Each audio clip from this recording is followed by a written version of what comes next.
Welcome to the Banker Lamp. Please enjoy the video.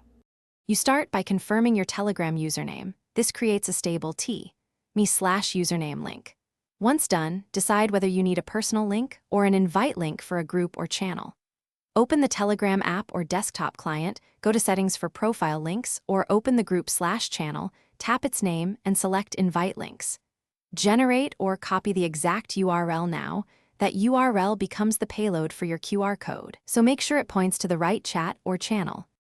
Next, paste your Telegram URL into a reliable QR generator and choose Output Settings.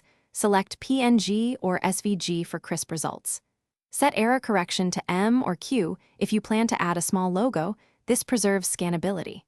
Customize colors carefully. High contrast between background and code is essential. Set the physical size or pixel dimensions based on where it will be printed or displayed. Before finalizing, scan the generated code with a phone camera to confirm it opens the intended Telegram destination. Finish by deploying the QR where users will scan it. Make sure there's a clear, quiet zone around the code. Verify on several phones in different lighting and ensure it opens Telegram to the right chat or channel. If something goes wrong, first confirm the pasted URL is exact. Then check contrast, error correction level, and image resolution. Regenerate the code if needed. Finally, keep an editable master file so you can quickly replace the graphic without redesigning.